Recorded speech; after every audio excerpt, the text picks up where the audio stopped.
Bonjour, j'aimerais 22 grands menu kids, mais sans frites, sans burger et sans soda. Juste le petit jouet en fait. Non, j'ai pas faim. Par contre, est-ce que vous pouvez ajouter un abonne-toi à la chaîne YouTube de News en supplément? Oui, faut juste cliquer là, en bas de la vidéo. Oui, merci.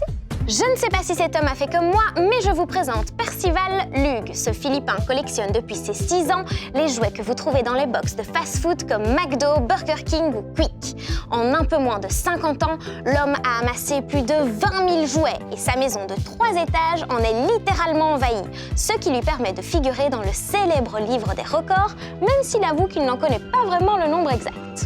Au menu aujourd'hui, je vous propose les 3 mots suivants. 3 mots pour une actualité qui va nous régaler. Et avant de passer au premier mot du jour, David a mis son plus beau costume pour nous parler d'une actu sérieuse. David?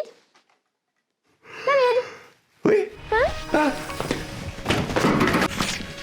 Eh bien oui, vous le voyez peut-être pas du tout derrière moi, mais tous les élèves de l'enseignement obligatoire reprendront les cours à 100% en présentiel, et ce à partir du lundi 10 mai. Ah ben voilà une nouvelle qui va faire plaisir à pas mal d'élèves. Je suis super contente parce qu'ici on n'en peut plus.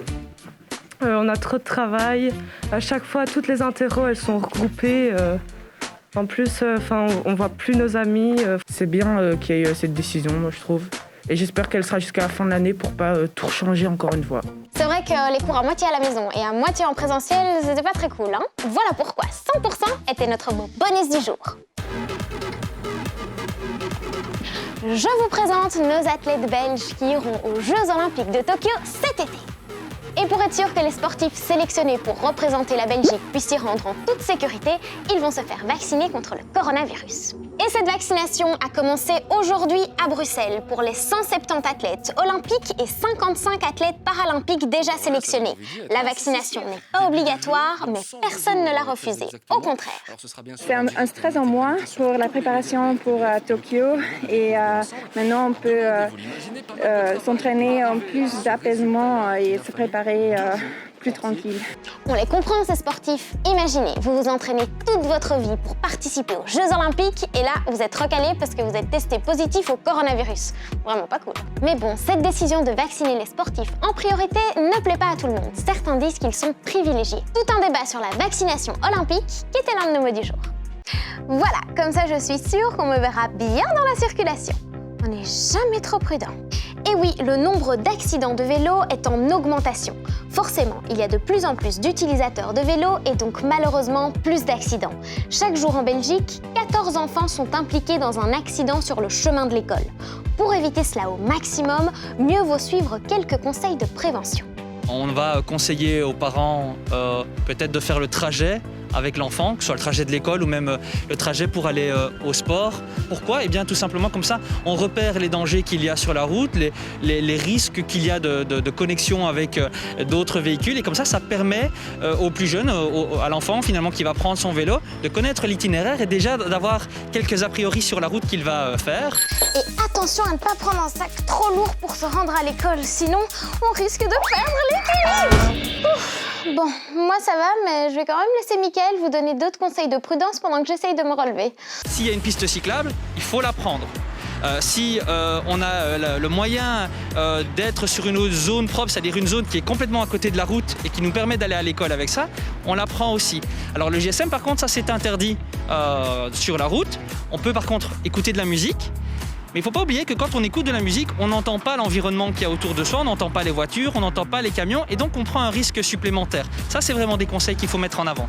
Et puis bien sûr, même si le casque n'est pas obligatoire, il est plus que conseillé d'en porter un. Bon, ça en fait des conseils qu'on va essayer de bien appliquer pour éviter les accidents de vélo, qui était l'un de nos mots du jour.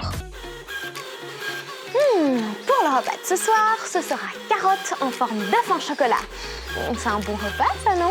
Et oui, pour rendre appétissants certains plats de légumes aux yeux des enfants, des ingénieurs ont inventé une imprimante à légumes. Le principe est simple, on transforme d'abord les légumes en pâte de carottes, de petits pois ou de potirons qu'on va pouvoir ensuite charger dans l'imprimante. L'imprimante en 3 dimensions construira alors exactement la forme qu'on lui a demandé avec plusieurs légumes. Et ça donnera des fleurs à la carotte ou des dinosaures au brocoli. Moi, j'ai fait un bonhomme au goût de chou de Bruxelles. Il est chou, hein, mon chou? Vous en pensez quoi, vous, de cette imprimante? C'est une bonne idée pour manger des légumes? Moi, je trouve que c'est franchement une bonne idée. C'est comme si une personne adore les chats. Alors, on va peut-être demander à la personne pour me faire un chat en légumes et il va peut-être manger le chat. Je préfère manger des légumes qui n'ont pas été broyés. Moi, je trouve ça un peu dégueulasse de faire une pâte de légumes pour la mettre dans une imprimante. Je trouve que c'est cool parce que moi qui n'aime pas du tout les légumes, je trouve que si jamais il y a ça, je pourrais peut-être en manger. Je prendrais des crocodiles, des lapins et tout ça. Merci aux élèves de 5e et 6e de l'école libre de Daigné pour leur avis sur l'imprimante à légumes, qui était l'un de nos mots du jour. Non mais attends, une poule, ça pond des œufs, on est d'accord? Bon alors je comprends pas. Dis donc, Georgette, j'ai l'impression que mes jeux font un bruit bizarre. Est-ce que tu regarderais pas un peu en dessous parce que... Ah ben ouais, c'est ce que je disais. Ah mais c'est pas des poulets, ça c'est les petits chats. Mais pourquoi j'ai fait des petits chats, moi? Oh, ils sont mignons quand même. Bon, j'espère que vous avez profité du soleil de ces derniers jours, parce que demain, la pluie revient et les températures redescendent. Du coup, on fait comme Yanis, notre star de la météo du jour. On enfile un pull, une veste et on emporte son parapluie au cas où. Et surtout, on souhaite un très joyeux anniversaire à Ludo et à Mathéo. Joyeux anniversaire les garçons! C'est déjà la fin de cette vidéo, mais on se retrouve demain, même heure, même chaîne et tout le temps sur Instagram sur lequel on publie des actus tous les jours. Donc allez vous abonner, ciao!